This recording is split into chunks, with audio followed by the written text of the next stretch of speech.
Mississippi, here we all work while the white men play, loading up boats with the bales of cotton, getting no rest till the judgment day. Get yourself a brand new gal, a lovely baby who's the apple of your eye. Old night clothes all right and well, they often do better than the chicken pie. Here we all work on the Mississippi, here we all work while the white folks play, loading up boats with the bales of cotton, getting no rest till the judgment day.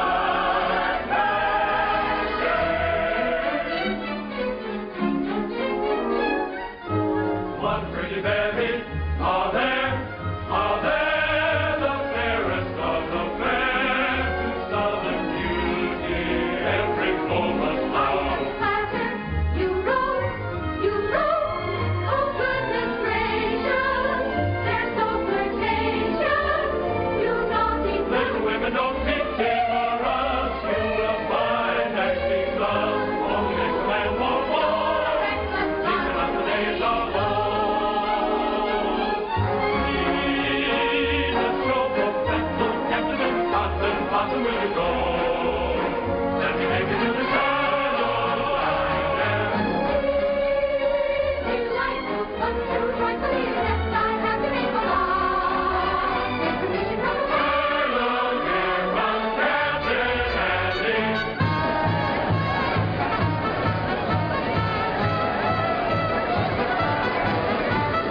I have got such a wonderful show with the greatest of dramas and jolly comedies. Stephen Baker, the handsomest leading man, and beautiful Julie Laverne as well. Captain Blossom, Captain Andy's floating show. Thrills and laughter, concert after, everybody's sure to go.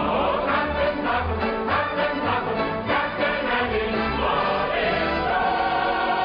Thrills and laughter, concert after, get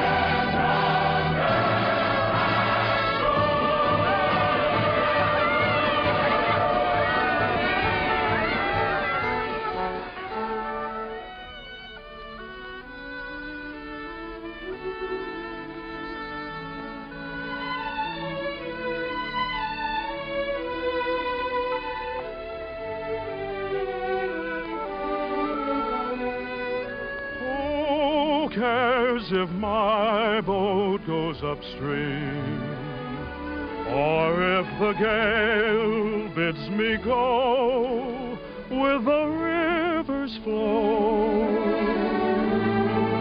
I drift along with my fancy. Sometimes I thank my lucky stars. My heart is free, and other times I wonder, where's the mate for me? Hello. How do you do? Are you an actress? Oh, no, but I'd give anything if I could be. Why? Well, because you can make believe so many wonderful things that never happen in real life. Well, if you like to make believe one thing, why can't we make believe we know each other? The game of just supposing is the sweetest game I know. Our dreams are more romantic than the world we see. And if the things we dream about don't happen to be so, that's just an unimportant technicality. So the cold and brutal fact is, you and I have never met. We need not mind conventions, P's and Q's. If we put our thoughts in practice, we can banish all regret. Imagining most anything we choose, we could make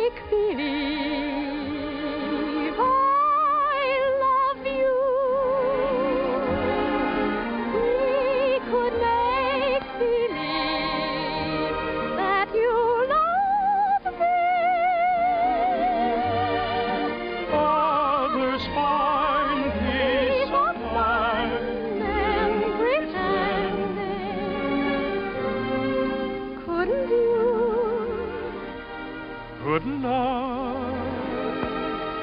Couldn't we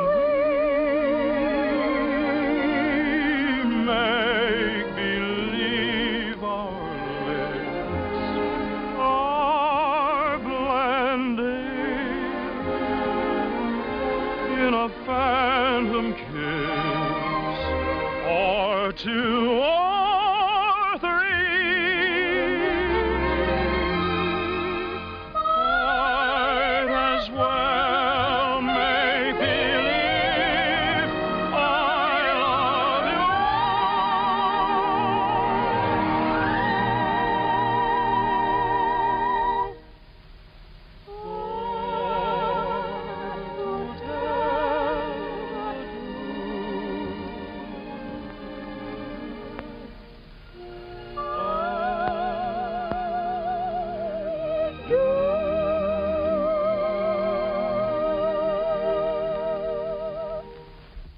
Magnolia?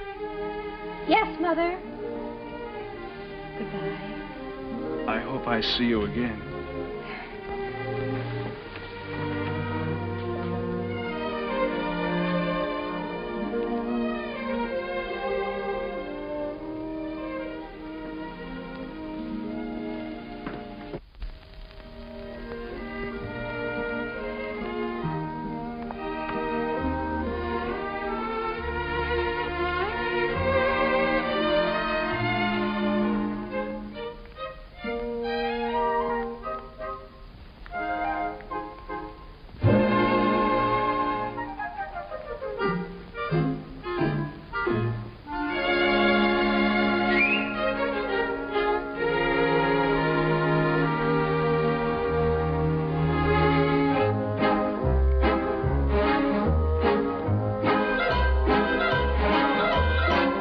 Upon the wicked stage ain't ever what a girl supposes. Stage door Johnnies aren't raging over you with gems and roses. When you let a feller hold your hand, which means an extra beer or sandwich, everybody whispers, ain't her life a whirl? Though you're warned against a ruining your reputation, when you've played around the one-night trade around the great big nation, wild old men who give you jewels and sables only live in Aesop's fables. Life upon the wicked stage ain't nothing for a girl. Though we listen to you moan and grieve, you must pardon us if we do not believe you. There is no doubt you're crazy about your awful stage. Life upon the wicked stage ain't never what a girl's supposed. Stage door Johnnies aren't raging over you with gems and roses. If some gentleman would talk with reason, I would cancel all next season. Life upon the wicked stage ain't nothing for a girl.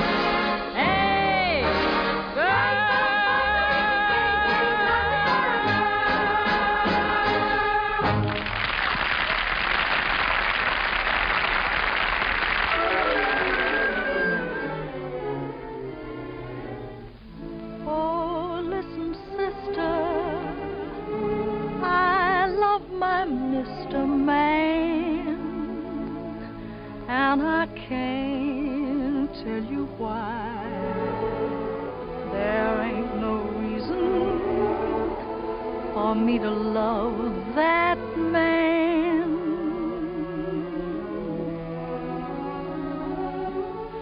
It must be something that the angels done planned.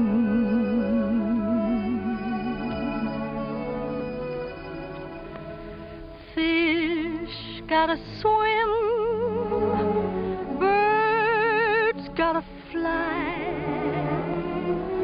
I gotta love one man till I die. Can't help loving that man of mine.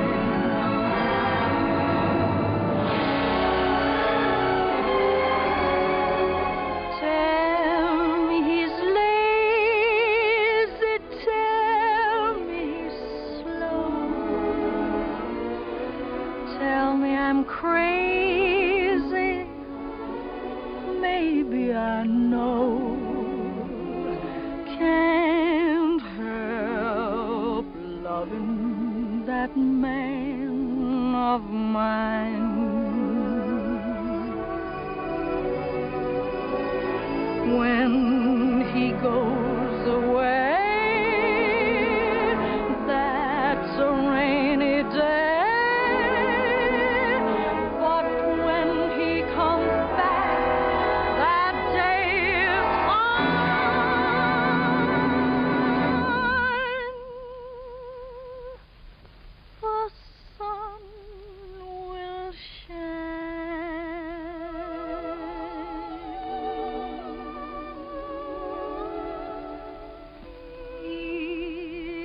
Come home as late as can be. Home without him ain't no home to me. Can't help loving that man.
That was a swell show, Mr. Kern. Well, thank you, Joe. Where to? The Waldorf, Mr. Kern? What was that, Joe? that big shindig are throwing for you. It's down at the Waldorf, eh, Mr. Kine? Yes.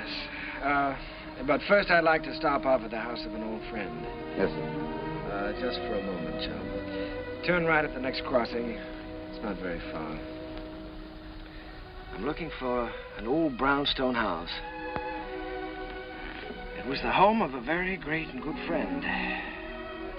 Tonight during the show, I couldn't seem to get him off my mind. Yes, sir. And I'd like to be alone for a few minutes, Joe, before we go down to the Waldorf and face that crowd. Oh, I get you. It's like a minute of silence, something like that, huh? Yes, Joe, something like that. Here, stop here, Joe. Here at the corner? In front of that radio shop. Oh, there it is. See? You mean that lodging house sandwiched in there? Mm-hmm. Well, of course, it didn't have that room to let sign in the window then. And other than that, it hasn't changed very much. Well, the street has changed. Changed quite a bit since I first walked down it years ago. Joe, did you notice this radio shop? Well, that was a bicycle shop the first time I ever saw it. I remember the day very well. It was spring, and I might have been any American kid coming down that street. I had a song under my arm, my hopes were high, and the world was wonderful. I was ambitious, and I was eager, but I needed a little help. I'd been told that the best man to give it to me was a man by the name of Hessler, James Hessler.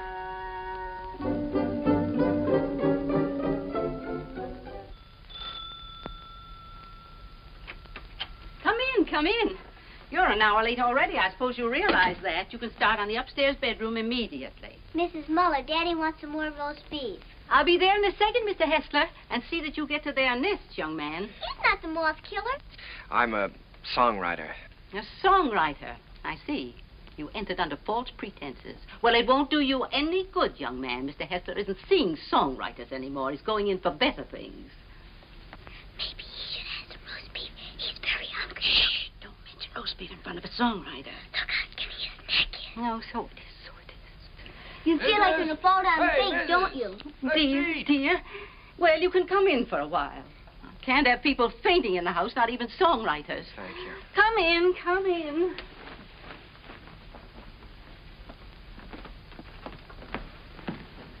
Daddy, he's starving to death. Mr. Hessler, Mr. Max. Yes, I know.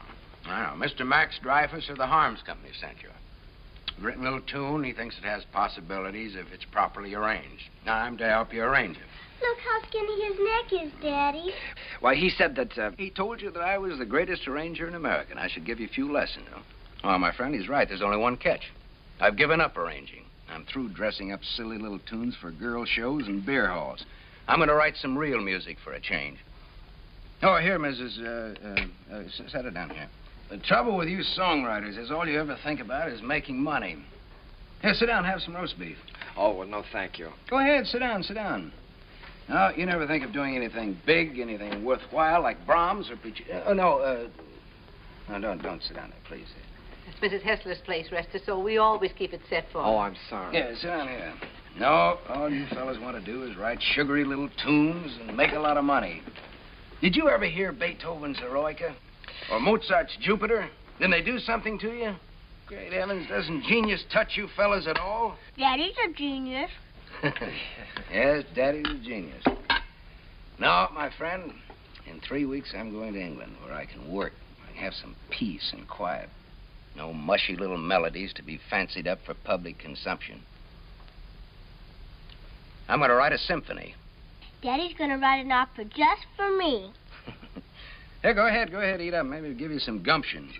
Well, I'm terribly sorry, Mr. Hessler. I had a big lunch with Mr. Dreyfus just before I left. It was roast beef, too. Yeah, well, what's the matter? Just because you're not hungry, you don't have to go, do you? Have some brandy with me. Help me celebrate my liberation from mediocrity. Mrs., get a couple of liqueur glasses, will you? Sally, will you show the gentleman into the parlor? I'm going upstairs and see if I can find that bottle of Napoleon. Have you a song in there? Mm-hmm. I'm taking piano lessons. Daddy wants me to be an opera singer when I grow up. Why don't you write an opera?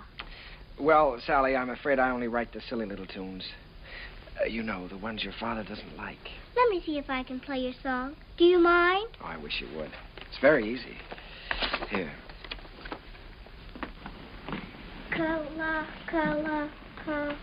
What's the name of the song? Kahlua. That's a funny name. Sounds like candy, like gumdrops. Well, it's the name of a very romantic beach in Hawaii, Sally. No, that's B. B natural. Here, let me show you. Now, here's the melody.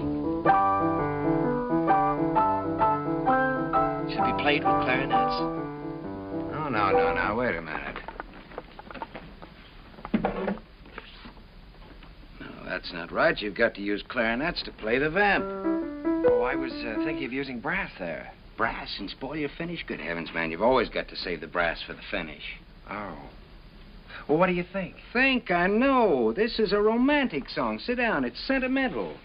You've got to start the melody off with your strings. Divisa. Here, I'll show you. Start that vamp again, Sally. It's perfect for clarinet, see?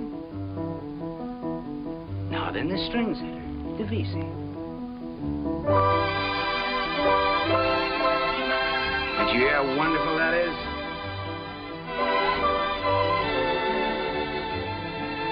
Now then, add trombones, muted trombones.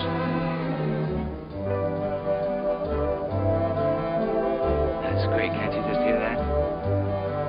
Sally?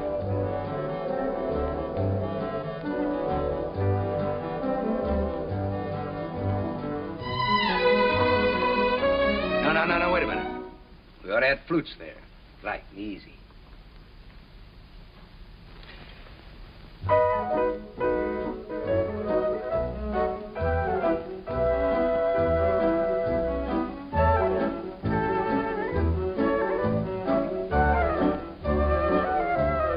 Now then, add your brass. Your strings, too.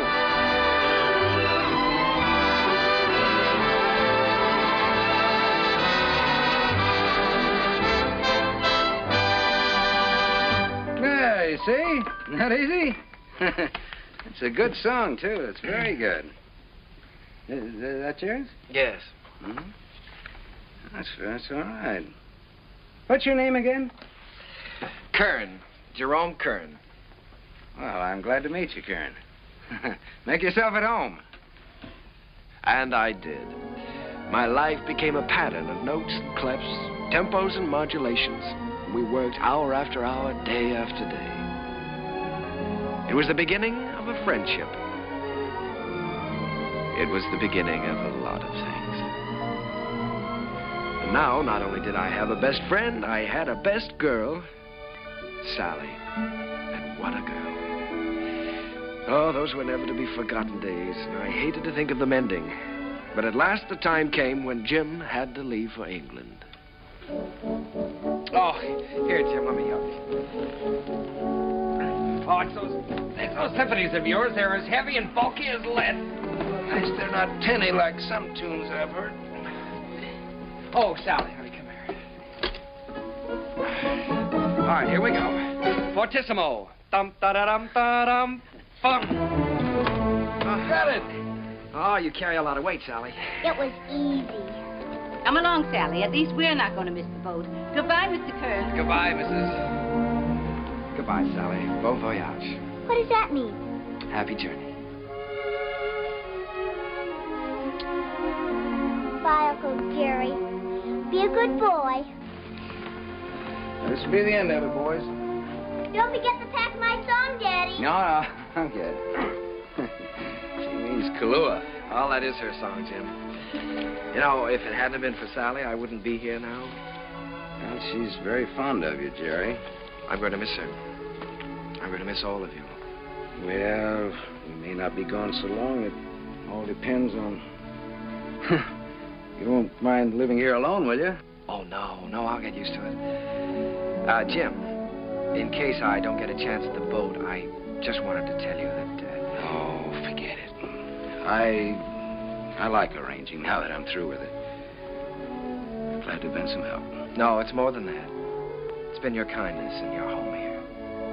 Look, Jerry, I just want you to write some good music, some real music. That's all the thanks I want. Don't waste your time fussing with those wheezy little tunes. Think big. Try to be somebody. I will, Jim. I'll try to be as big as I can. Yeah, good. That's fine. Well, we better be on our way. Oh, good heavens, Sally's song. You know, I'm so tickled that she remembered that. Remembered? It's your song, Jerry. She couldn't forget.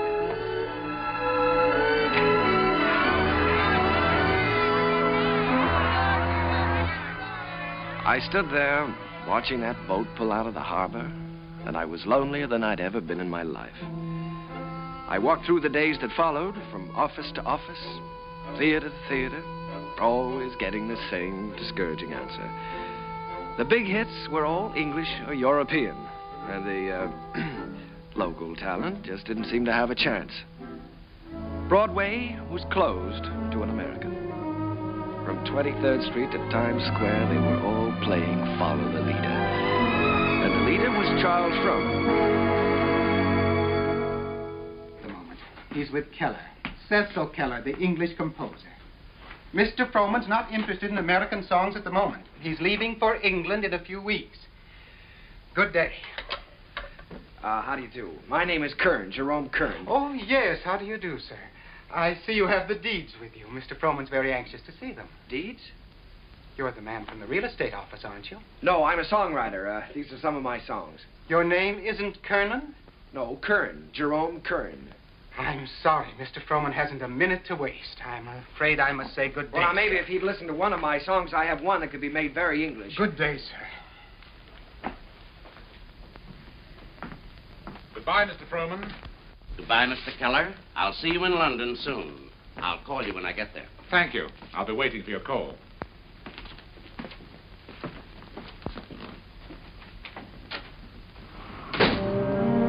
I made up my mind that I was going to try to write music with an English accent. So I sailed for London. I wish I could say with flags flying and my courage high. But the sea and I and the boat didn't get along too well together. I was mighty glad to see land again.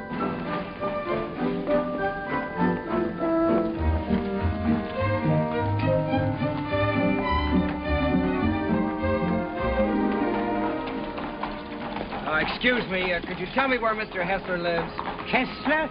We have a Wesley and we have a Smith. No, Hessler. Mr. Jim Hessler. Uncle Jerry! Sally! Oh, honey, it's so good to see you. We didn't know you were coming. Well, I didn't know I was myself. Daddy will be so glad to see you. Come on, we live right over there. All right. Oh, Sally, you're getting prettier every day. I'm a new music teacher. Yeah. Well, the tables are turned. American songwriter invades England. That's pretty good, Jerry. No, it's daring, very original. You're thinking big anyway. It's a chance I'm taking, Jim. Say, you've gotten a little skin here, haven't you? I haven't been getting enough roast beef lately, I guess. Jerry, I look at you sitting there, and it's just hard for me to believe you haven't been here all the time. Thanks, Jim. It's sort of like being home again. How was the symphony coming along? All right? Oh, well, yes, I'm still in the note-making stages. Of course, I always believe in making plenty of notes. It's kind of like planting seed. One day they start to grow, and then, before you know it, lo and behold, your symphony's all written. Uh-huh. Simple and easy, hmm? Not as difficult as writing those silly little tunes. Well, no, it's the quiet here that does it, Jerry. Peace in this place is just so thick that you can float on it. It's a rustic pastoral. Wait a minute, now, answer that telephone. Oh, the doorbell. Will you get the door, please? You've got to do something about that. Yeah. No, there's a picturesque pastoral. Hello. Who? Sometimes they're on Duckworth. My I little can't girl, she's waiting for a piano lesson, sir. Oh, Mr. Edwards. Yeah, put him on. Come, Sally, it's time for you. Hello, George. When, my little sonny? Fine.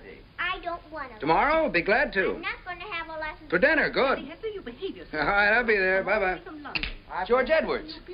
The producer? Yes, he wants me to come up and sit in on a rehearsal of a new I show. don't want to take that piano lesson.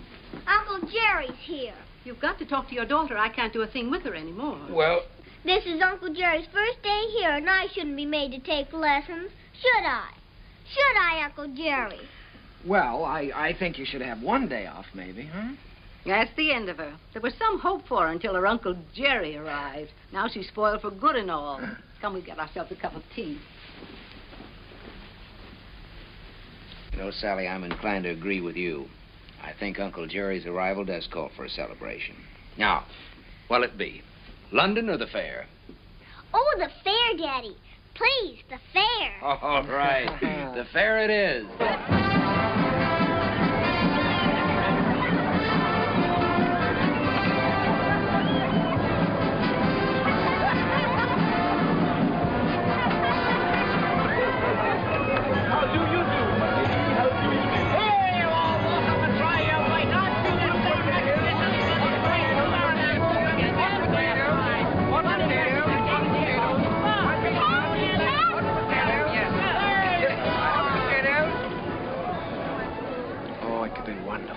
Could be wonderful.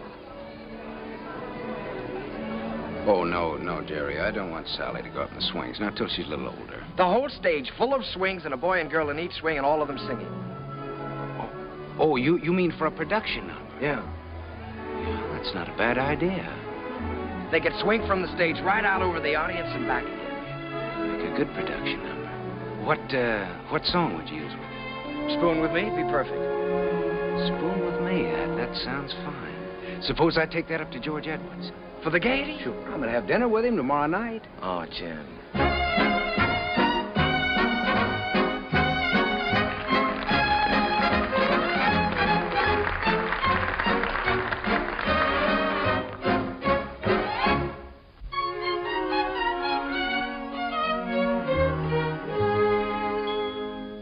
I don't know why I am so very shy. I always was demure. I never knew what silly lovers do. No flirting I'd endure. In all my life I never kissed a man. I never winked my eye. But now at last I'm going to break the ice. So how'd you like to try? How'd you like to spoon with me? I like to. How'd you like to spoon with me? Well, rather. Sit beneath an oak tree, large and shady. Call me little Tootsie Woodsy baby. How'd you like to wag and squeeze? Indeed, I would. Dangle me upon your knee. If I could. How'd you like to be my lovely daisy? How'd you like to spoon with me? What a daisy.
Pardon me for intruding. You've been pointed out to me as the composer of that delightful number with the swings in it. My name is Froman, Charles Froman.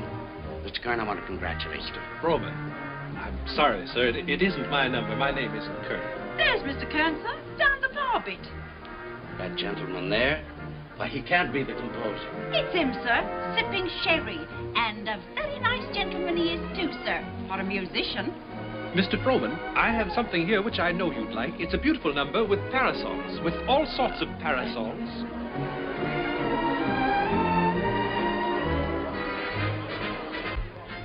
Mr. Kern? Oh, Mr. Froman, how do you do? I'm very glad to know you. Mr. Kern, I want to tell you I think your swing number is delightful. It has such beautiful English charm to it, really delightful. Oh, by Jove, Mr. Froman, that's rather nice of you. It's a pleasure to know you, Mr. Kern. You know, you fellas over here have a style all your own. As English as the scent of the May blossoms. Would you join me in a glass of sherry? Righto. Miss.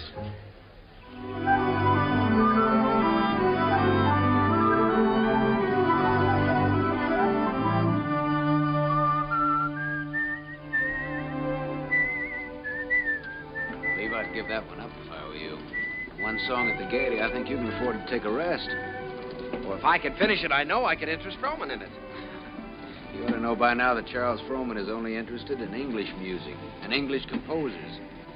If I only had a piano, I know I could work this out right now.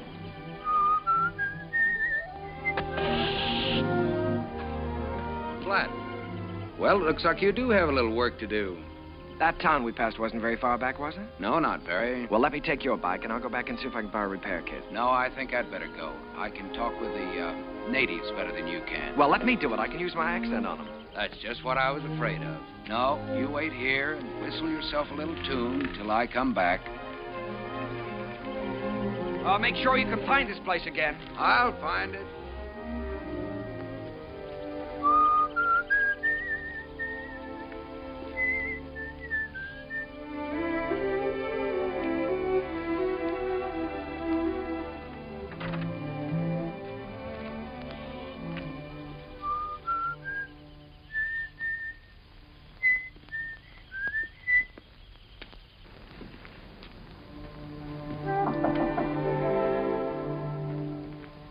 I say, is anyone there?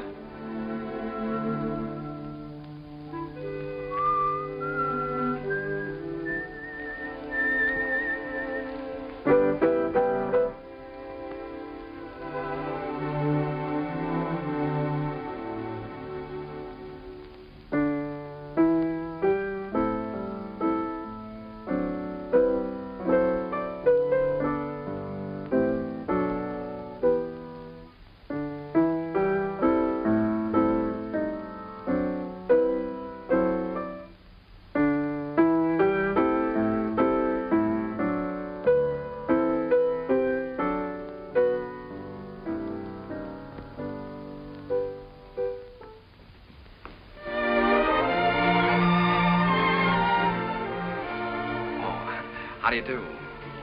Did Mr. Timkins send you? Well, I was passing by on my bike, and I got a flat tire, and, well, then you don't work for Mr. Timkins. No, I happened to notice your piano through the window, so I thought I'd come in and try out a little tune. I see. For a minute, I thought you were the piano tuner. No. Well, I'd better go before the owners. What do you do here? Gardening? A little. Oh. Well, I don't know whether anybody's told you, but for a working girl, you're very pretty. Thank you. You're an American, aren't you? Yes. Yes, I'm a songwriter. As a matter of fact, that song I was playing as you came in was mine. Did you like it? Oh, what? You wrote it yourself? Sure. Oh, I write lots of songs. Maybe you've heard this one.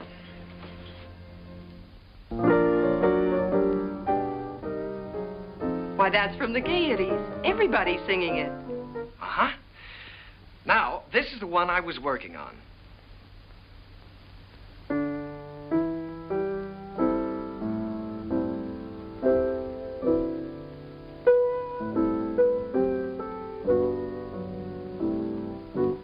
That I'm going to try to place for the Gaiety, too.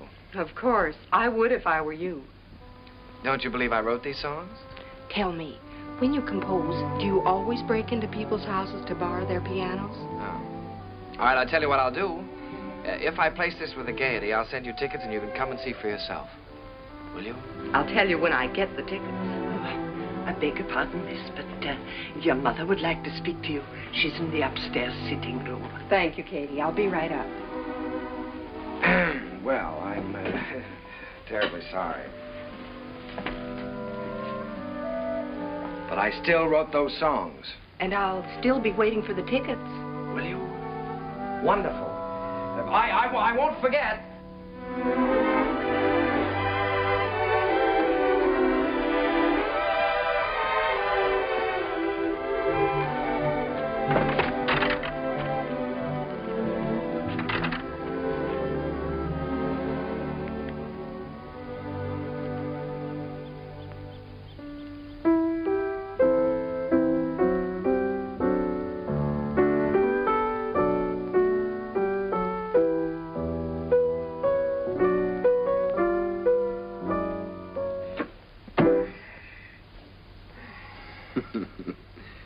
And you were the lad who wasn't going to fall in love with anybody for a long, long time. Well, this girl is different. Sure, I know. Well, now, don't joke about it. It's serious. Don't you believe me? Yes, of course I believe you. She really is different.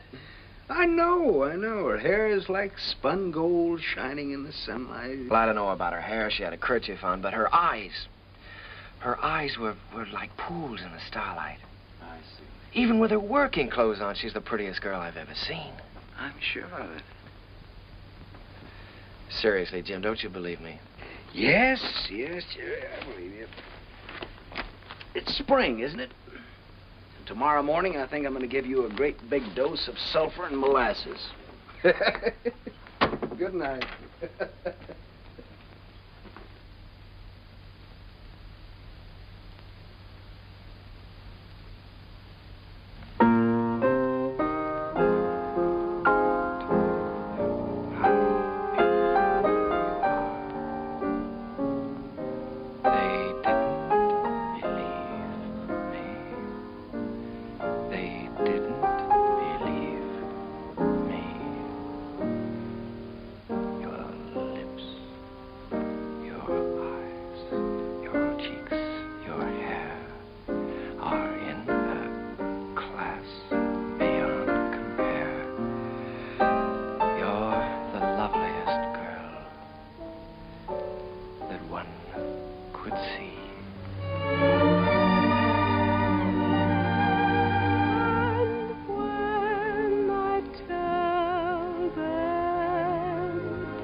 Noticed. When I look at you, I can't seem to see anything else. Oh, writing songs again. Perhaps we better stop and have lunch. All right. You can move in under those trees there. Isn't it a beautiful day? Beautiful. Now, let's see.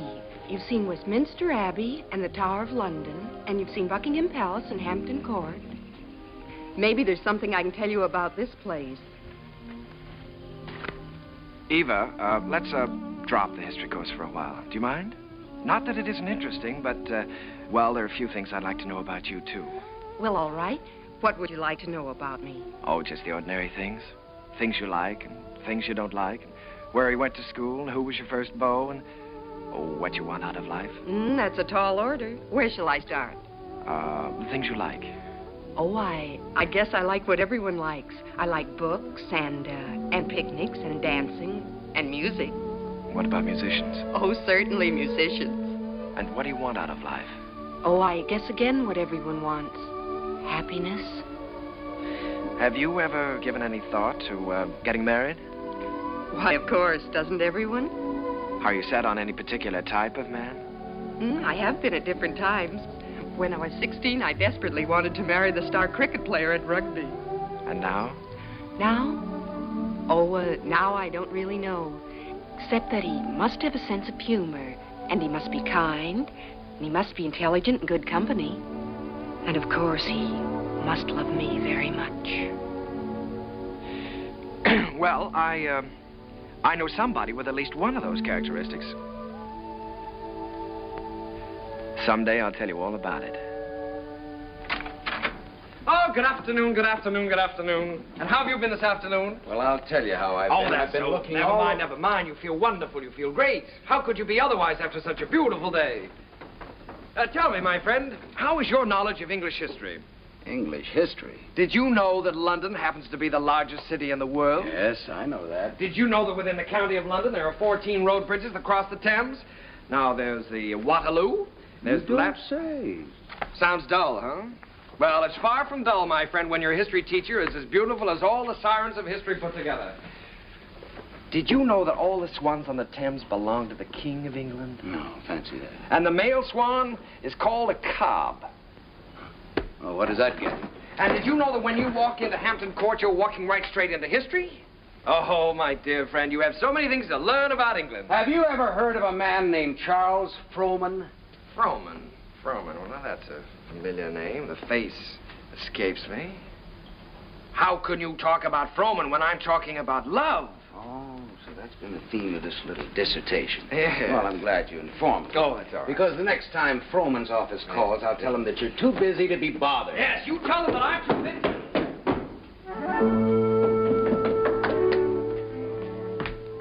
Did you say the next time Frohman's office calls? That's what I said. They've been calling you all day. But why should I bore you with such trivial details? Well, what do they want? No, dear friend, you return to your archives. Why think of the future when the past is so glorious? Oh, come on, now quit clowning. What happened? Nothing. Frohman just wants you to write 4 songs for his new show. If, of course, you can spare the time. Well, why didn't you tell me about it? Why didn't I tell you about it? Well, come on, let's get going. There's no time. We've got to do that on the ship. On the what? On the ship. We're sailing with Charles Frohman tomorrow. We have to start rehearsal in 6 weeks in New York. Oh, Jim, Oh, no. Look, Jerry, this is the chance you've been waiting for. You certainly are full of surprises. I thought you'd be up in the clouds. I feel like I've just been yanked out of the clouds.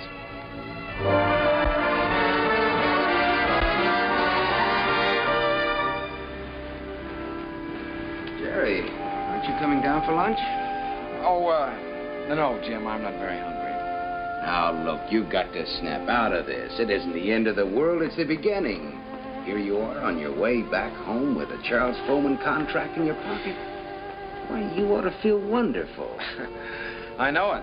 That's what I keep telling myself. You go back to England. If I just could have seen her once more. Jerry, it was all we could do to catch the boat. You couldn't help that. You talked to her on the phone. On the phone? What can you say on the phone? Hello, it was nice seeing you. Take care of yourself. Oh, Jim, there were so many things that I wanted to say to her. Now, look, Jerry, you've got to think about your career. Things are just starting for you. Yeah? You can say that over and over again, and you know what happens? What? Nothing. Jim, you know, for the first time in my life, I'm lonely. Here I am on a ship full of people with you, and I might as well be on a desert island all by myself. Did you ever feel this way? Yes, once. What did you do about it? I married the girl. Oh, hello, Mr. Frohman. Hello there. been looking for you two. You weren't down to breakfast. No, the first day out is always a little rough on me. Good Englishman should have his sea legs by now. Come and have lunch with me. Mr. Frohman, there's something I must tell you. I'm not an Englishman. Mr. Kern, there's something I must tell you. I never thought that you were. At least not after the first 15 minutes. Matter of fact, I'm very proud to be able to present a new American composer to Broadway. Thank you, Mr. Frohman. I have a lot of faith in you, Jerry. Just received a wireless from Julia Sanderson. She's accepted the part of the girl from Utah. Wonderful. Now I've got to have a great song for her. If it's a love song, he's got one.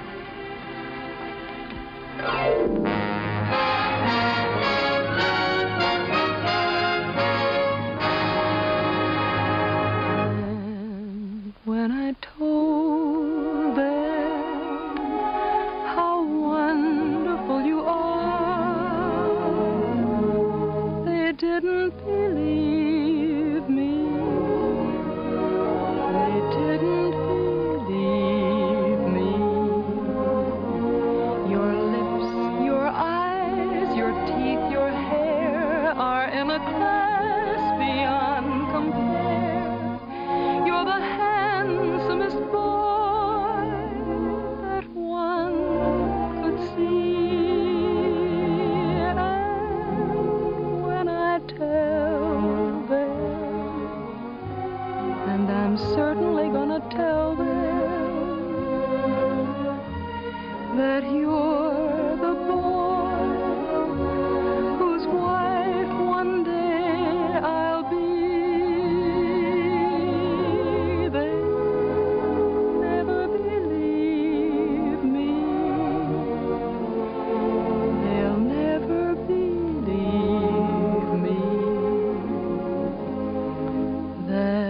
from this great big world you've chosen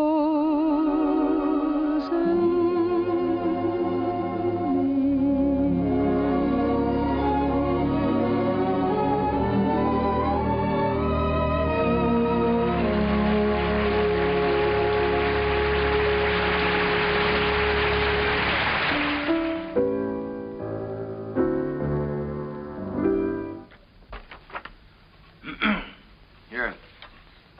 I've got the Clouds number worked out pretty well now, huh? I never realized that writing a complete score was such a job before. Well, one good all-night session like this does wonders. We could use another week. We weren't 3 weeks late already. Oh, I hope he likes it, Tim. Rowan would be crazy about it if he hasn't gone out and bought himself another show while he's been waiting. Good morning. Sally, what are you doing up? I'm going to have my breakfast. Right. It isn't morning already. No, it can't be. Sally, you'll be late for school. I'm coming. Say, Jim, don't you think I better call Frohman's secretary and get an appointment? You better call him at home. It's a little early. Good morning. Bryant, 2446, please. Do you think it's in good enough condition for him to hear? Oh, yeah, sure. It's in good shape for a first draft. Hello, this is Kern, Jerry Kern. Mr. Frohman was expecting me to call today about an appointment. He's leaving for England. Well, but he promised that he was going to listen to my show, Oh Boy, for his next production. Say it's today. Oh, all right, thanks. Well, that's it. He's gone over to buy himself another English show. Well, he can't. No? No, he can't. We worked like dogs on this score, Jim. And I had all my plans made, too. After he bought it, I was going to jump the next boat for England. I'd forgotten about that young lady. Wait a minute. I've got an idea. My passport is still good. Why don't I take the same boat he's taking today? Wonderful. Get him on board ship and he can't get away from you. That's right. Then I can sell him the show. Wonderful. Then I can go and see Eva. Sure. You can get married. Well, you probably have to ask her first. Well, that's an idea. Well, I'll go and phone the steamship company. Right. I'll go back. Driver, you think you can make it all right? If we get a break in traffic and the old engine holds out. Oh, Uncle Jerry. Jerry, come on now. We've only got a few minutes. Jerry, if you want to miss that boat, come on here.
Charles Frohman. It's like watching an era crumble in front of him. The theater's gonna miss him. Yeah? You were very lucky to miss that boat, Jerry. Seen Max around? Oh, hello, Jim. Victor? No, I think he went over to Comstock and Elliott's. What a terrible tragedy. Yes, it's unbelievable. Jerry and I were just talking. Jerry, you know Victor Herbert, don't you? This is Jerry Kern, Victor. How do you do, Jerry? It's a great honor to meet you, Mr. Herbert. Charlie Frohman spoke of you quite often. He had great hopes for you. Well, he was very kind. He liked you. But more important, he respected you. And it's easy to see why. You've got a song to sing. Thank you, Mr. Herbert. Look down at that city, Jerry. It's made up of millions of people. And music has played a part in all their lives. Lullabies, love songs, hymns, anthems. Must be pretty wonderful, Mr. Herbert, to realize that people you don't even know and never will know are singing your songs, and all of them asking for more of the Victor Herbert music. It makes me feel grateful, Jerry, and very humble. One of these days you'll find out yourself how it feels. What is it my publishers call me? The Dean of American Music. Well, I think you're going to be the next dean. One thing I must admit, you've got a better figure for it. Keep writing, boy. Don't let anything stop you. Good night. Good night, Mr. Herbert. Night, Victor. Good night, Jim. Good evening, Mr. Herbert. It's a deal, gentlemen. Congratulations. Comstock and Elliott are going to produce Oh Boy. Max just sent me over with the check. What's the matter? Aren't you fellas happy? Yeah, we're happy. Thanks. Turn out those lights again, will you, Ed?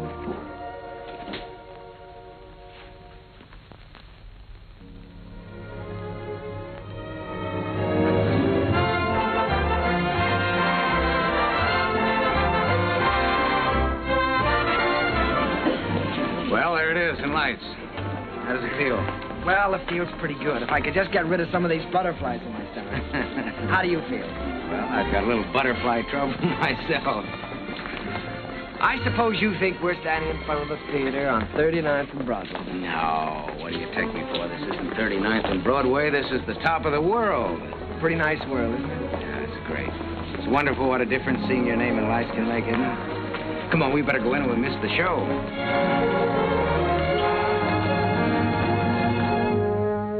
The rain comes a pitter-patter, and I'd like to be safe in bed.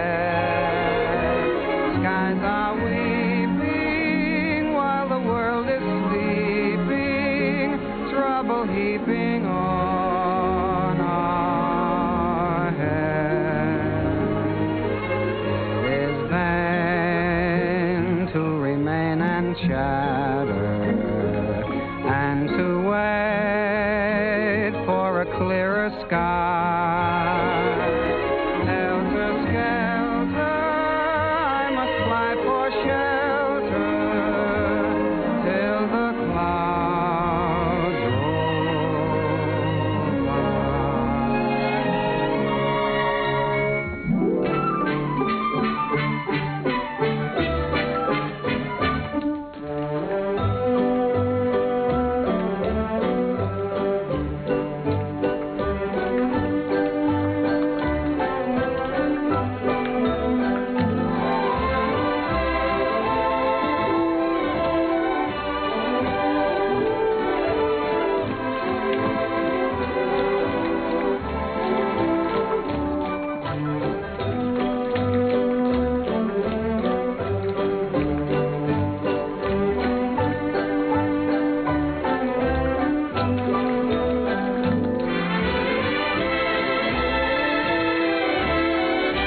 it, Jerry. You're in, my boy. Listen to that applause. That's for you. Don't wake me up. Don't anybody wake me up.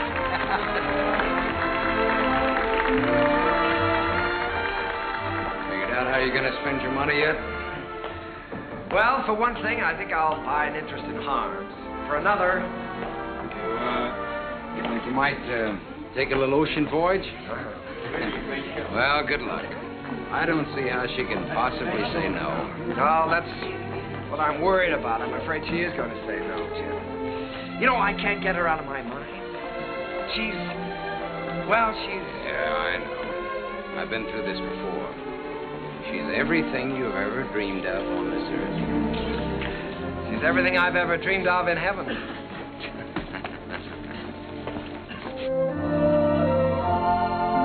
Oh, Jerry, let's stop here, shall we? All right.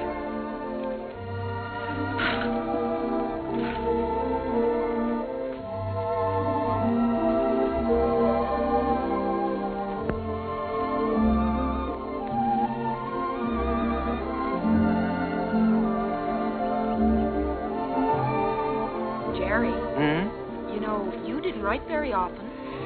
Well, my letters weren't very interesting, Eva, so I tore them up. As a matter of fact, you didn't write very often yourself. A lady doesn't correspond with a gentleman, unless it's a reason other than a personal one. Oh, well, now, doesn't that sound a little silly to you? No, it sounds altogether fitting and proper. Oh. You want to fight? A lady doesn't fight. Well, what does a lady do? Oh, you're impossible. Well, you're right. If I were you, I'd have nothing to do with me. In fact, if I were you, when I asked you to marry me, I'd say no. Just on the grounds that a lady never says yes. Now, see here. Are you going to ask me to marry you? Might, with a little encouragement. A lady doesn't... In my country, if a lady wants to be asked, she has to be encouraging. In my country... In your country? What in your country? Well, there are proper ways to go about such things in every country. Oh. Well, then let me put it this way. From the very first moment I saw you, when you walked in from the garden, I knew that out of all the women in the world, I'd finally found the right one, the only one. I wanted to tell you then. I wanted to say, hello, funny face. I don't know your name or anything about you, but I've loved you all my life. You were my first school teacher, my first date, the first girl I ever kissed, and everything in the world to me. You see, I recognized you immediately. You thought all that? That's right. I stood there thinking that, wondering what you'd do if I kissed you. What would you have done? What would you do now?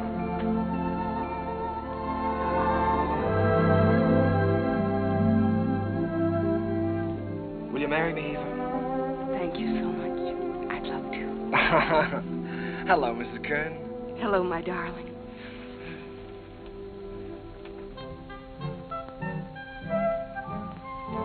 They're here, Daddy. They're coming up the steps. Welcome home. Jim!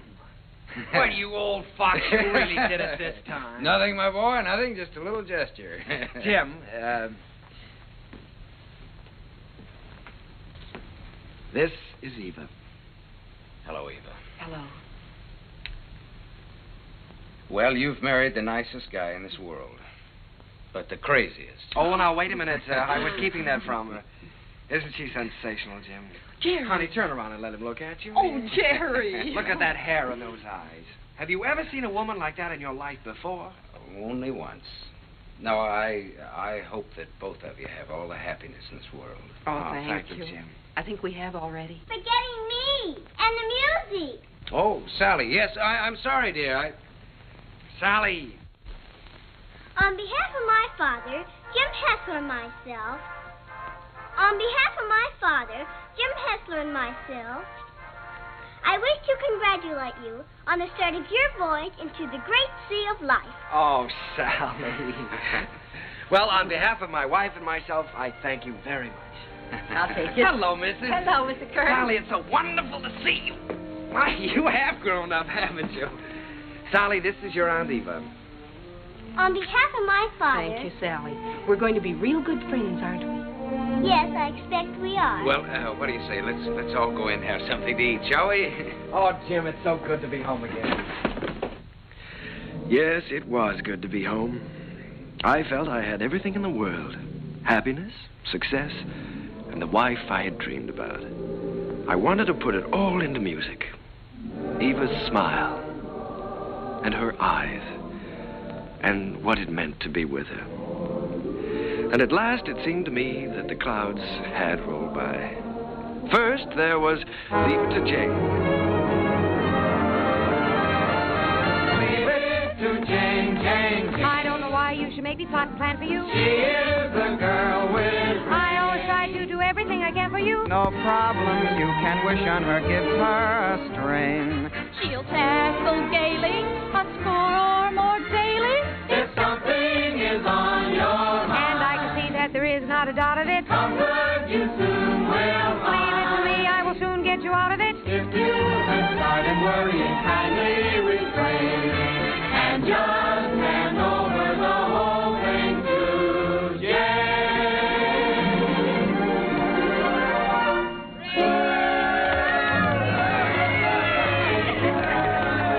Well, Jane, why don't you tell us how you do it? Yes, come on, Jane, tell us. Oh, but it's really very simple. I just study up on the famous women of history. You mean like Lucretia Borgia? Well, no, not exactly. Listen.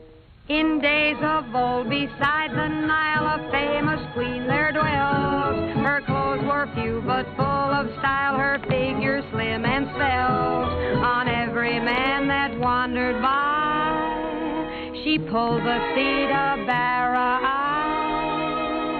And everyone observed with awe that her work was swift, but never raw. I'd be like Cleopatra if I could have my way. Each man she met, she wed and kissed, and she dozens on her waiting list. I wish that I had lived there beside the pyramid. For a girl today don't get the scope that Cleopatra did.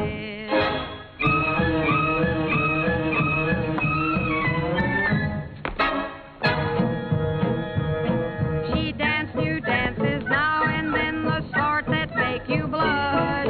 Each time she did them, scores of men got injured in the rush. They'd stand there gaping in a line and watch her agitate her spine. It simply used to knock them flat when she went like this and then like that. That dancing Cleopatra was always on the spot. She gave those poor Egyptian kings something else to watch besides the Sphinx. Mark Antony admitted that what first made him skid was the wibbly wobbly wibbly dance that Cleopatra did.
Once again, Broadway belonged to the Americans. To George M. Cohan, Irving Berlin, George Gershwin, Vincent Yoon, Buddy DeSilva. I was working in mighty great company.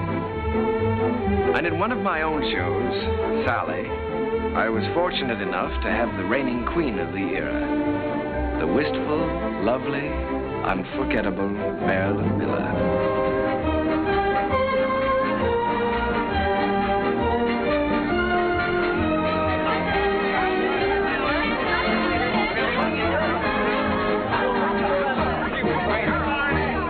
I got a couple new polo ponies.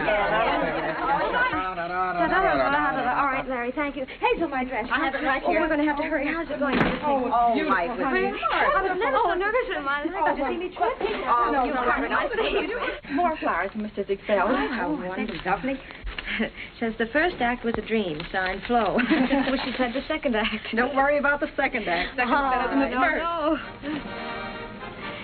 Thank you. Hazel, is everything ready for the quick change? Everything's ready in the stage dressing room. All right.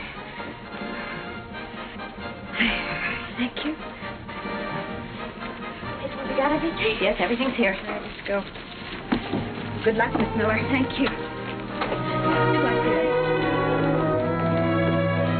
Oh, fine, Miss Miller. That's a lot better. Keep it up, Marilyn. Keep your fingers crossed, John. You bet. Oh, here you are, Miss Miller. Everything is ready. All right, Kathy. Here you are, Miss Miller. I got it nice and warm for you. Put it right here. You got everything now?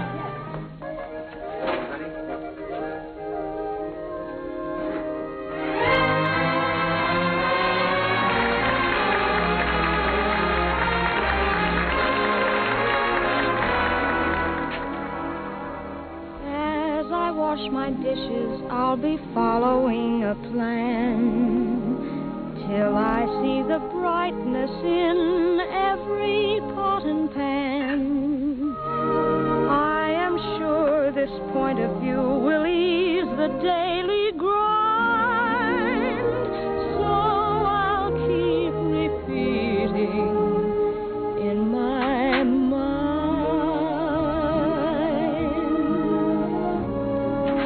Look for the silver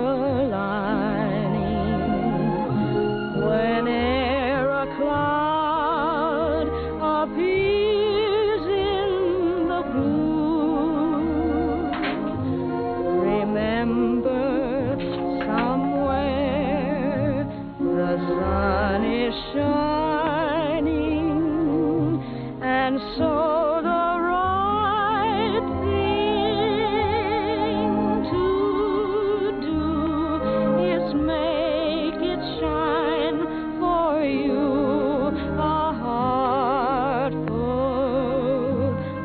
Joy and gladness will always banish sadness and strife. So always look for the silver lining and try to find the sunny side of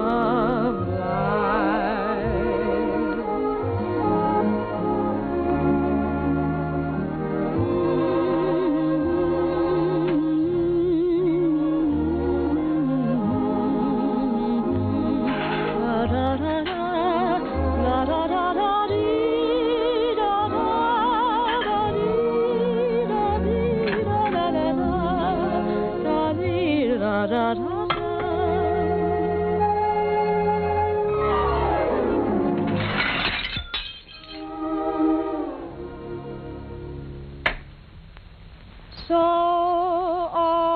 always look for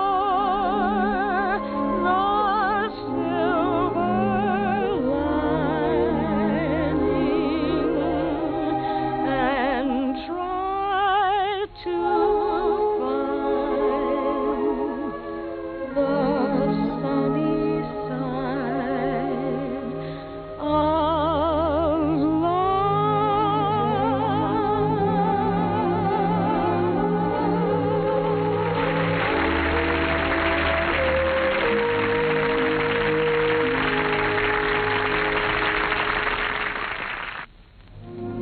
I never thought I'd ever keep a scrapbook, but it was nice to know that people were singing my songs and asking for more. Night Boat, Good Morning Dearie, The Ziegfeld Follies. Curtains went up, curtains came down, and I think I got to look a little more like a musician. Eva grew lovelier with every passing year. Our life was rich and full and very satisfying. And Jim and I, well, we grew a little grayer, a little more settled, perhaps. He was still working on his symphony, Or so he said. But on the whole, the years didn't change as much. However, they certainly did change Sally. She was quite a young lady now. She'd been away at school. In fact, many schools. Well, Sally. Hello. Darling. Well, Sally, I thought you were at school. Well, I was. Oh. What happened this time? I just can't stand that school anymore, Uncle Jerry. I've left, and I'm not going back. What does your father say about that? Well, he hasn't said anything yet. He doesn't exactly know. You see, I just left there this morning, and I came right out here to talk to you. Oh, Uncle Jerry, I had to leave. I hated it so much I couldn't eat or sleep or anything. This is the third school you've left now, isn't it, Sally? Yes. Well, now, it seems to me that you ought to be able to make a go of one of them. Oh, I just don't seem to fit in very well. The kids all seem so... Oh, I don't know. All they're interested in are parties and clothes. They seem to think that's all there is to life. Oh, Uncle Jerry, I wish you'd talk to Dad for me. He'll listen to you. Well, Sally, you know your father isn't well. Then I ought to be home where I can take care of him. You ought to be at school completing your education. You want to make something of your life, don't you? Oh, I've had an education, and now I want to get down to something serious. Oh, Uncle Jerry, you did promise you'd help me get a start in the theater. I said I'd help you when you were ready. Your father wants you to complete your schooling first, Sally, and he's the boss. Jerry, Dad's forgotten what it's like to be young and feel like this, but you haven't. You haven't forgotten what it's like to stand on Broadway and look up at the lights and think, someday I'll see my name up there. You remember that feeling, don't you, Uncle Jerry? Yes, Sally, I've got to admit it, I do. Well, then that's more important than school or anything else in the world, isn't it? Isn't it, Uncle Jerry?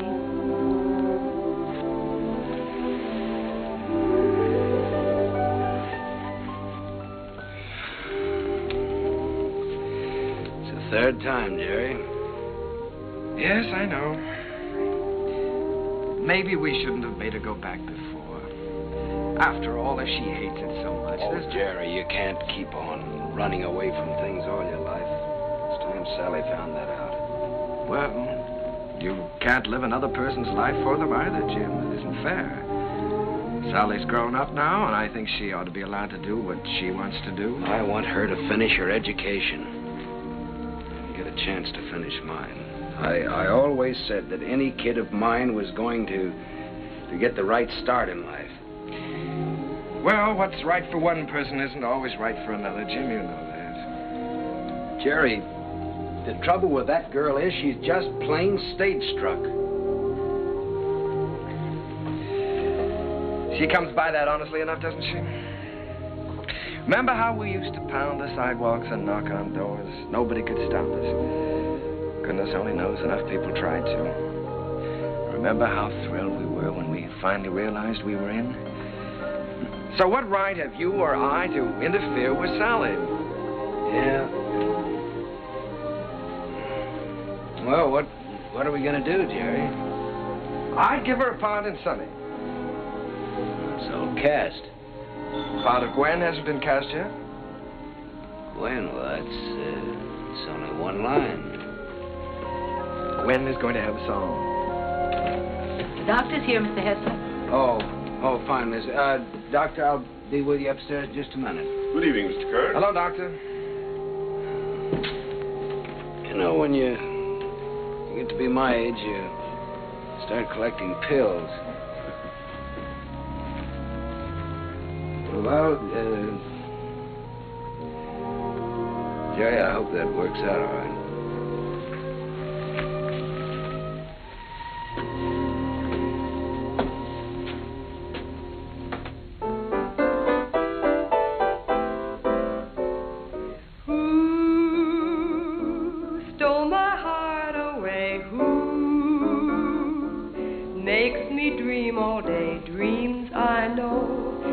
Never be true. Seems as though I'll ever be blue. you? Very well, Miss Miller, and you? Fine. Hello, Oscar. Jerry. This is a charming number. I was just telling Jerry how much I liked it. What a fine lyric you've written. Oh, thanks. Jerry, I've just been talking to Mr. Dillingham, and he thinks that Who should be a big production number instead of a solo, and that, of course, Marilyn ought to sing it. Oh. Well, then, of course, we'll have to do it. It puts me in rather a tough position, though, Oscar. After all, I did write it for Sally. I know you did, Jerry, but we'll give Sally something else. Oh, she's going to be awfully disappointed.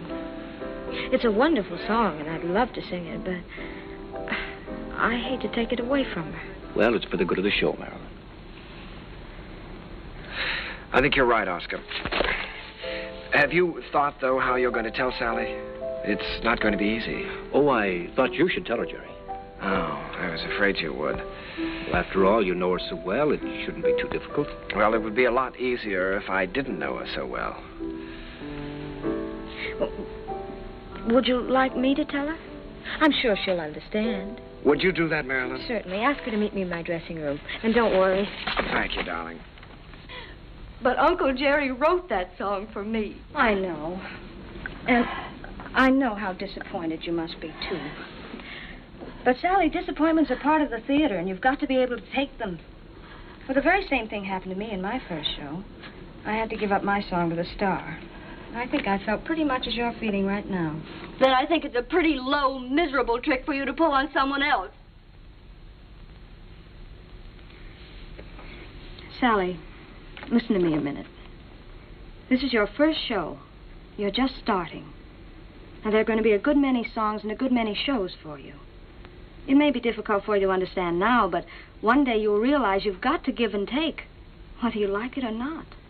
I'll never take a song away from anyone else, especially if it's their first real chance. Sally, please don't put this on a personal basis. I don't want to take the song away from you. Then why are you doing it? Mr. Dillingham thinks it's best for the show. And what's best for the show is more important than what I want or you want or any personal feelings involved. Don't you see that, Sally? Yes, I see it all right. You're trying to take my song away from me, and you aren't going to get away with it. Uncle Jerry wrote that song for me, and I'm going to sing it. I don't care whether you are the star. You're not going to take it away from me. Sally. She can't have my song, Uncle Jerry. Don't let her talk you into it. I don't care what happens. She can't have my song.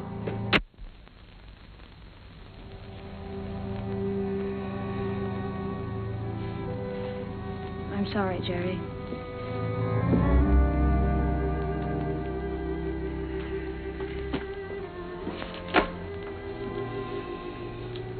What is it, Sally? Am I still in the show, Uncle Jerry? If you want to be. You won't have a song, though. They took my song away from me, the song you wrote for me. Sally, there's a little thing called the good of the show. Apparently the show didn't seem very important to you this afternoon. Not important? You didn't care what happened to the show just so long as you got your way. The theater doesn't work that way, Sally. Nothing works that way. I learned something today. I suddenly realized that you're not ready for the theater yet. Not ready?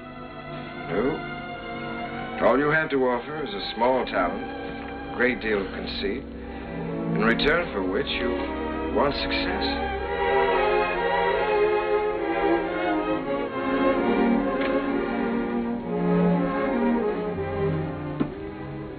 Sally, I've known you and loved you ever since you were a little girl. I couldn't love you anymore if you were my own child. But I must say this to you. You're not going to get anywhere in this life by using people. And until you realize that, you're not going to have the respect of anyone. Sally, I'm ashamed of you.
Looking back into my memories, little playmate was my game mate in the day gone by.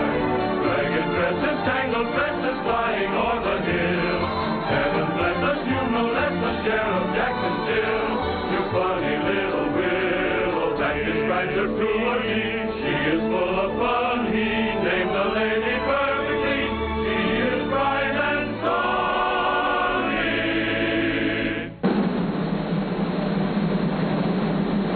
Never comb your hair, sonny. Leave the breezes there, sonny. Let your stockings fall down for shocking. The sound is all that you do. Smiling all the while, cowboy. Where'd you get your smile from, boy? Little sunny girl, be my honey girl, sunny.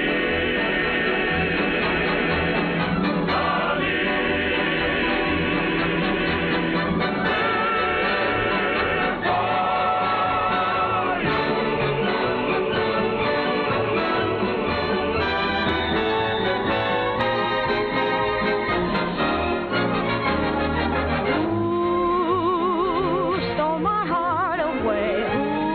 Ooh, makes me dream all day. Dreams I know can never come true. Seems as though I'll ever be blue. Means my happiness too. Would I answer yes to? Well, you ought to guess who. No one but you.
You really care for the one you care for.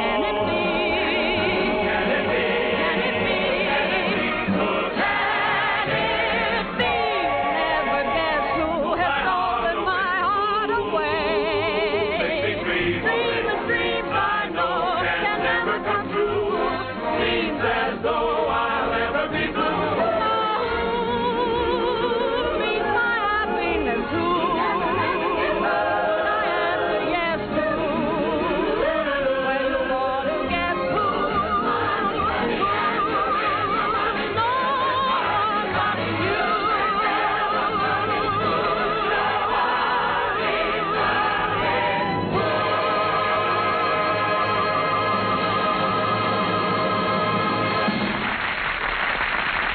No one but you. Hello? Yes, Miss Mullen. You sent for the doctor? Is Sally there? Oh. Well, you be sure he stays in bed, Miss Mullen. I'll be right over.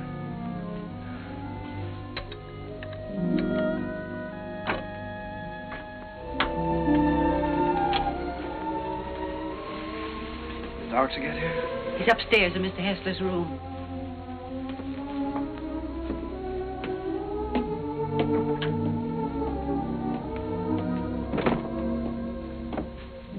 It's his heart.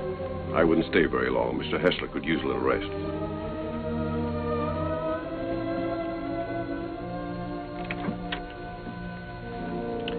Well, good evening, Jim. Oh, Jerry. We missed you at the theater tonight. How are you? Sally's gone, Jerry. Yes, I know. Mrs. Muller told me. She didn't come down for dinner, so went up to her room.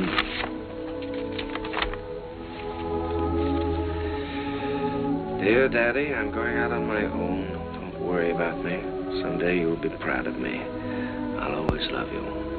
P.S. Tell Uncle Jerry I still love him. It's all my fault, Jim. I shouldn't have suggested that she'd be in the show. No, Jerry. Sally is Sally. It's time both of us faced that. Yes, I know, but I think I heard her.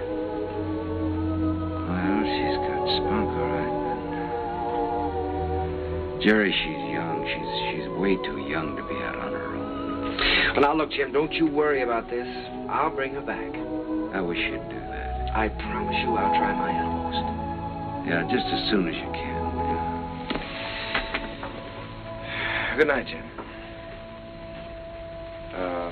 Why don't you get back into bed and get some rest? Yeah. I left no stone unturned trying to find Sally. Personal ads, private detectives. But the answer was always the same. No one had seen her. It was a futile hunt. I tried to keep Jim's hopes alive, but I think he knew. And then, one night... Please don't mention that I telephoned.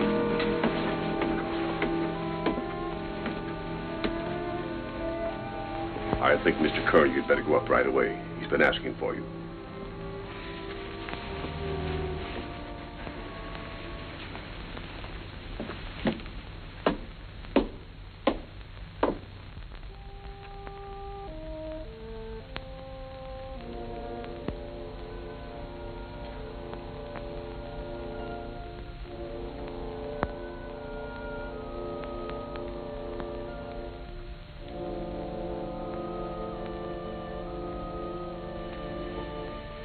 Jim.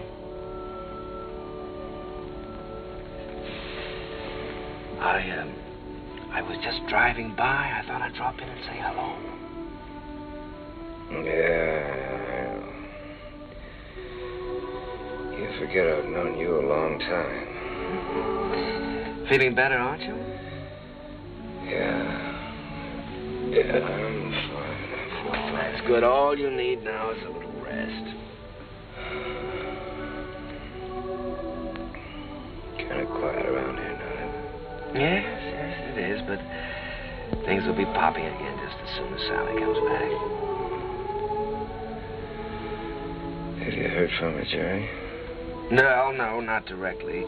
But I've got a couple of very good leads. I've got a hunch they won't be very long now. Then I'm going to see to one thing, Mr. Hessler. You're going to finish that symphony. I've kept you from that too long now. I forgot about that symphony. Forgot about it years ago. Well, what about your notes? I never made any notes. I was just posing as usual. You know, I used to go around hollering about being a genius. You are a genius, Jim. And you with your wheezy little tunes. You were writing the real music. The folk music of America. Thanks, Jerry, for letting me kind of stick around. No, wait a minute. Let's get something straight, Jim. I didn't let you hang around. If it hadn't been for you and your faith in me, I would have quit half a dozen times, you know that. And if we're going to start handing out bouquets, I just want you to know that I don't know where to begin to thank you.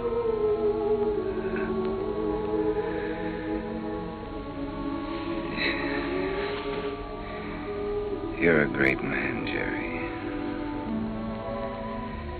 It's been a privilege getting in on that music. It's Fun. Now, let's not talk that way, Jim. In a couple of weeks, you'll be back at that piano, screaming for more and more brass.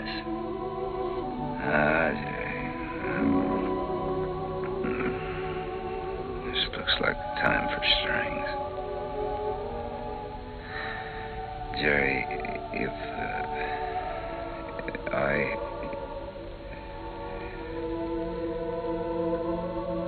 want you to look after Sally for me. Jim, you're going to be all right. So is Sally. In a couple of weeks, why, we'll be laughing about this.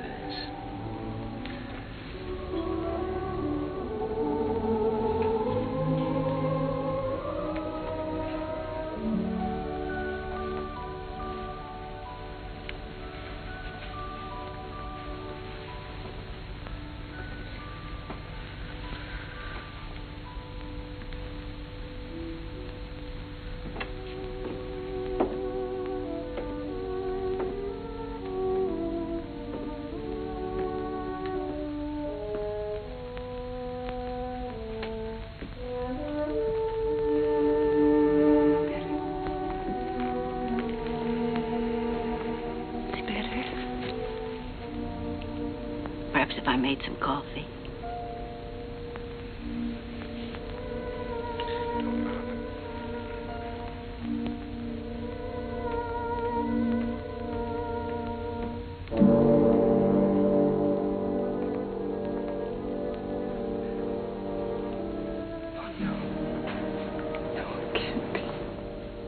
Mr. Kern had hardly closed the door when he...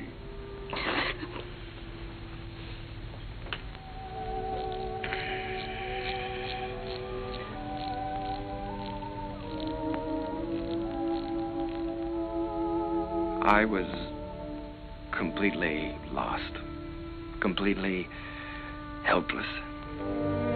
Jim was gone, and I had failed him, was still failing him. I'd lost a world with Jim's passing, and everywhere I walked with ghosts, reliving lost hours, pacing a world of memories. I couldn't even think in terms of music. I began to feel that I might never write again.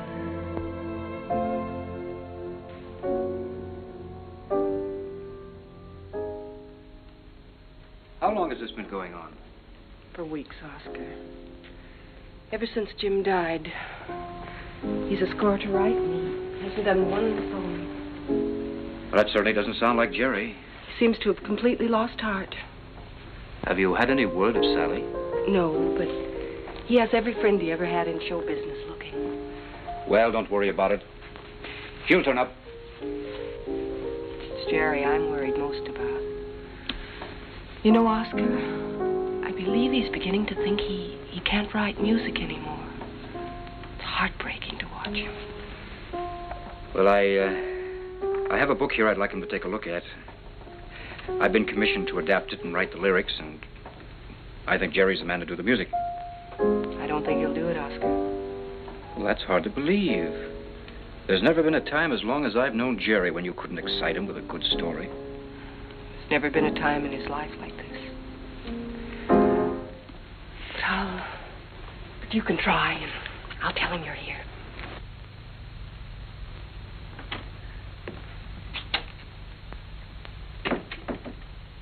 Hello.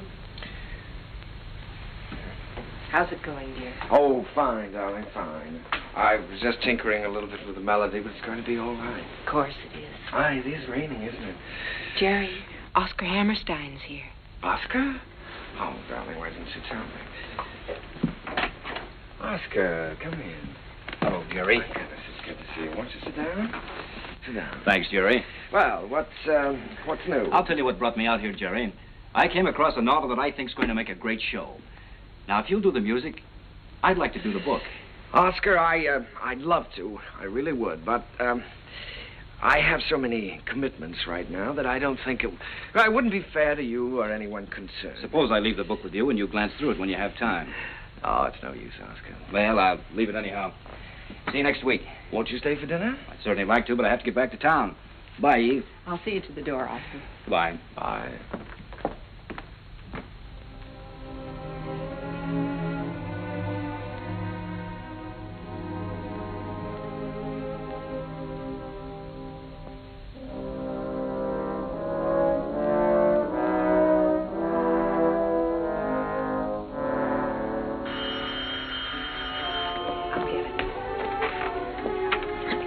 Hello?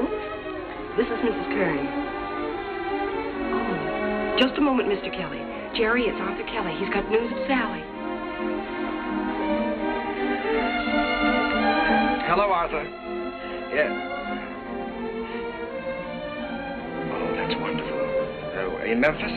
What was the name of that club again? Club Elite, all this week. Yes, well, I'll get right on it. Thank you very much, Arthur. Sally is singing at the Club Elite in Memphis all this week. Oh, that's wonderful. Shall I pack a bag for you? Yes, darling, you do that and I'll call and make reservations.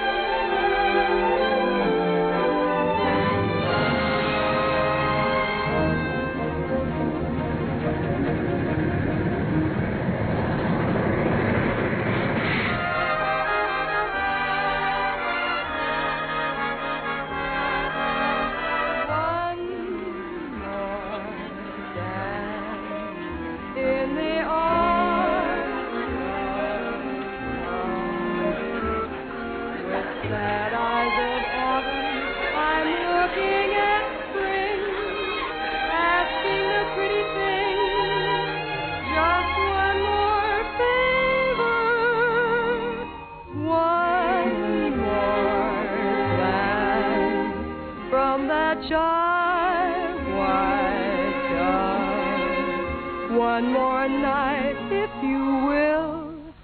One more flight, one more thrill. One more dance, if you will, with me.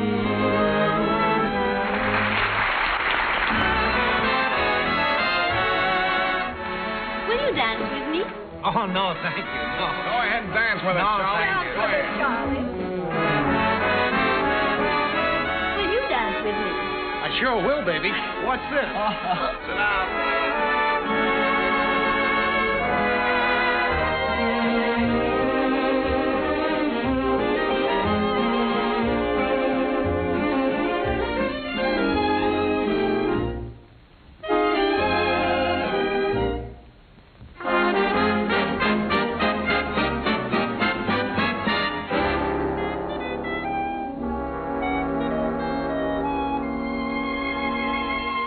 What you're losing by constantly refusing to dance with me. You'd be the idol of France with me, and yet you stand there and shake your foolish head dramatically while I wait here so ecstatically. You just look and say emphatically, not this season, there's a reason. I won't dance, don't ask me. I won't dance, don't ask me. I won't dance, madame, with you. My heart won't let my feet do things they should do. You know what? You're lovely. So what? I'm lovely. But oh, what you do to me. I'm like an ocean wave that's bumped on the shore. I feel so absolutely stumped on the floor. When you dance, you're charming and you're gentle, especially when you do the continental. But this feeling isn't purely mental. For heaven rest us, not asbestos. And that's why I won't dance. Why should I? I won't dance. How could I? I won't dance. Merci beaucoup. I know that music leads the way to romance. So if I hold you in my arms, I won't dance.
Sally. Uncle Jerry.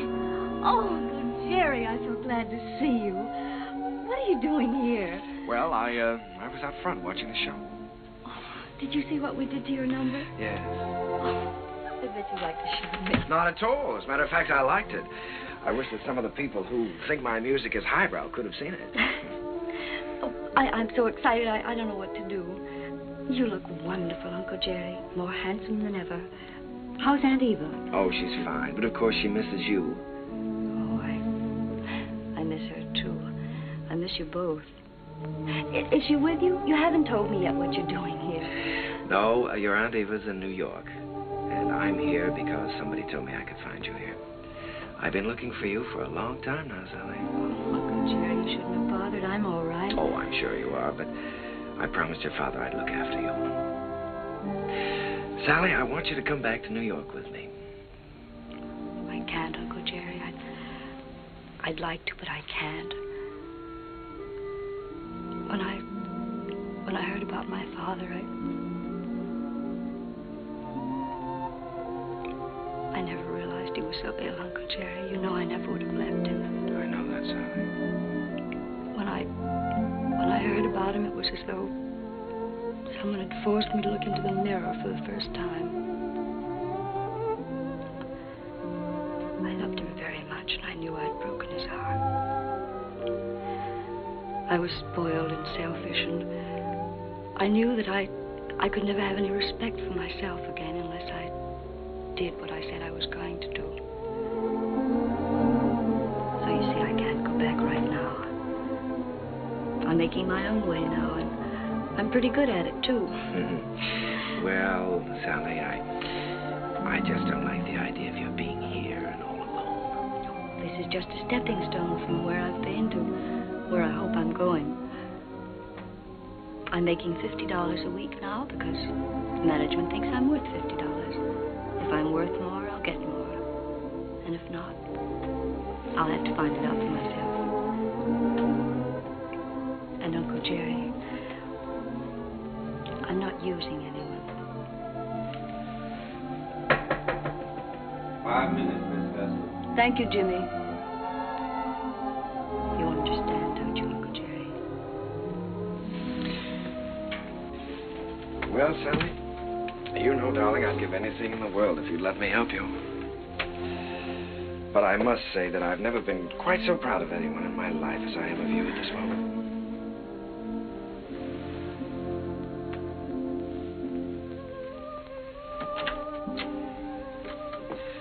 Good luck, darling.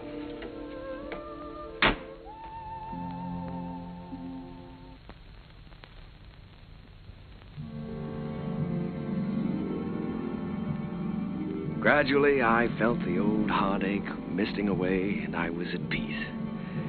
The promise I had made Jim had been fulfilled. Sally was going to be all right. I walked along the river that night, with the river wind in my face and the taste of it on my lips. And I stood there listening. A sudden excitement thrilling for me, listening to the song of a river that makes its way right through the heart of America. And the voice of that river was the laughter, the tears, the joys, the sorrows, and the hopes of all America's people.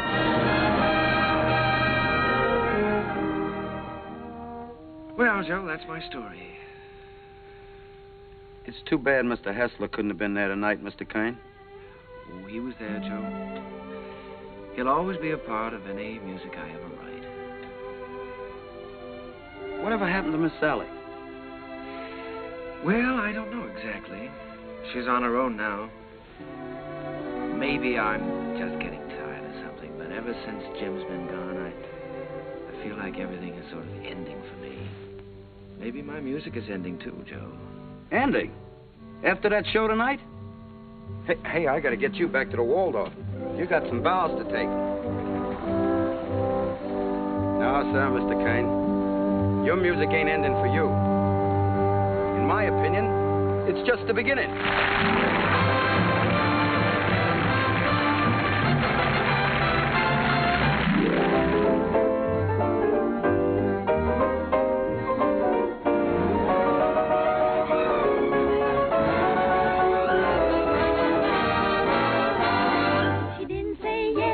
didn't say no, she didn't say stay, she didn't say go. She wasn't so sure that he'd be good. She wasn't even sure that she'd be good.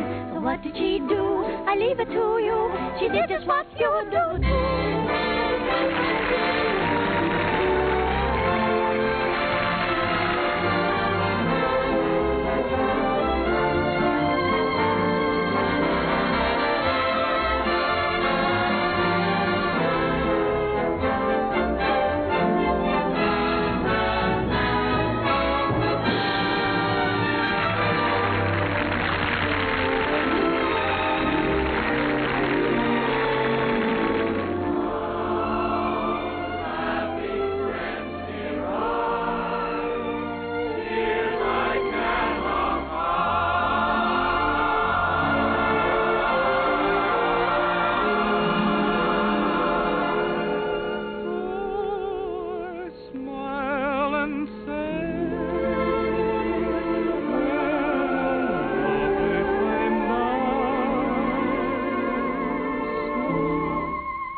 Do sit down, Mr. Kern. Oh, you sure we won't be in the way? Oh, certainly not. Not at all. Well, I can't get over this, Mr. Artseed. We certainly don't grow stages like this on Broadway. Darling, look at the size of that orchestra.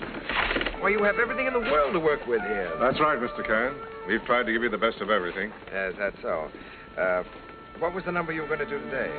Well, we found an old song of yours that you did first in 1917, called The Land Where Good Songs Go. Oh, I'd almost forgotten about that one. We're using it as a frame for some of your other songs. What star is going to sing this? Well, Mr. Kern, as a matter of fact, we're trying out a newcomer. Oh, a newcomer. This girl did a test for us in New York, and it impressed us, so we flew her out here. She hasn't done much yet, but we have great hopes for her. Quiet! All right, girls, We're ready. Ready for a take. All right, let's try one. Places, please. Okay, Charlie. Hit the lights. Quiet! Okay, roll 'em. Action.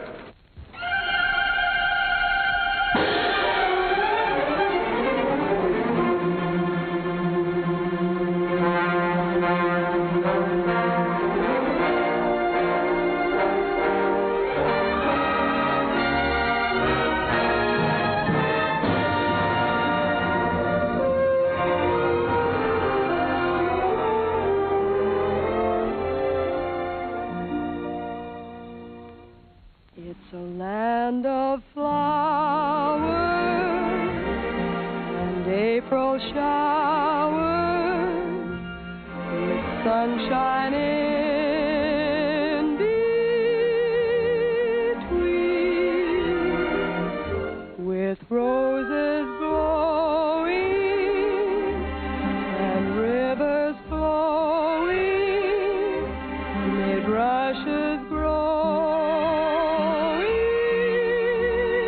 green. Like her, Mr. Kern? Like her? I love her. I'd rather hear her sing one of my songs than anyone else in the world.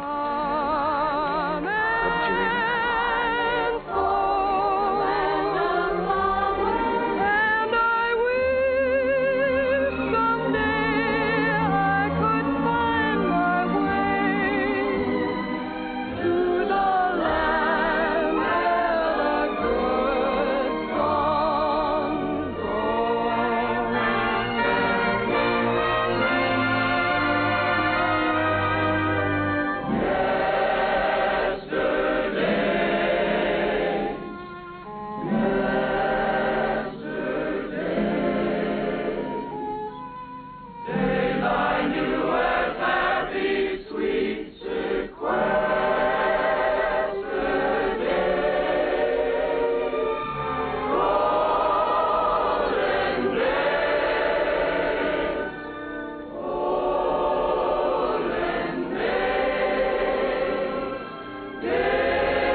that moment divine.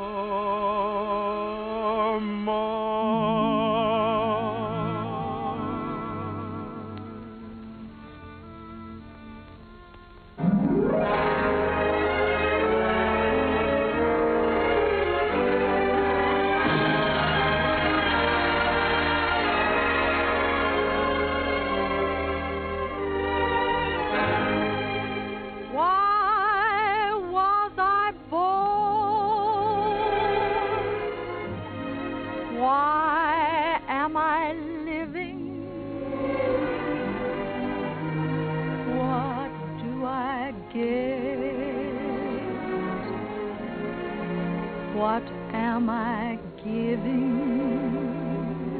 Why do I want the things I dare not hope for? What can I hope for? I wish I knew.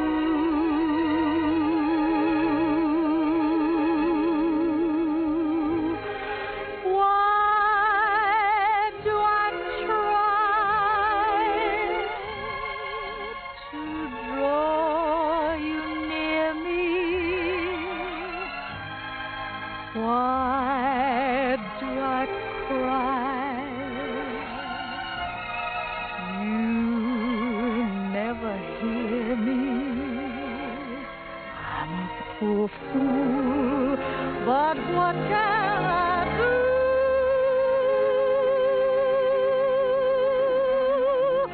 Why was I born to love you?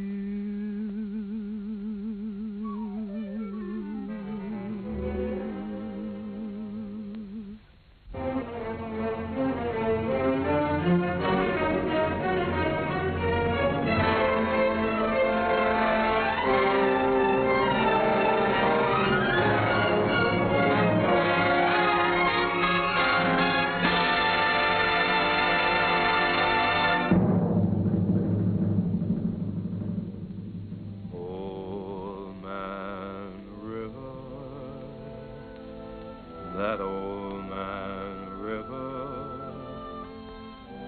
he must know something, but he don't say nothing. He just keeps rolling. He keeps on rolling along.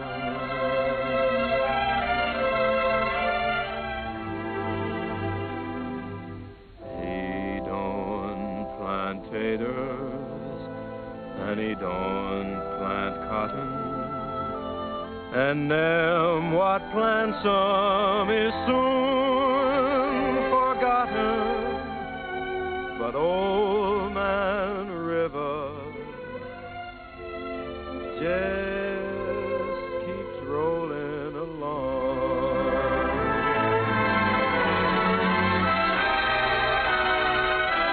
You and me, we sweat and strain, bodies all aching and racked with pain.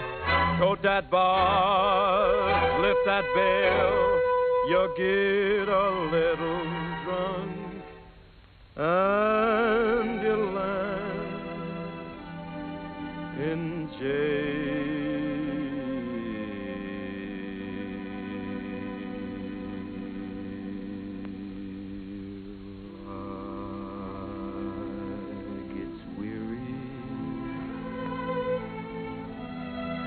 So sick of trying, I'm tired of living, but I'm feeling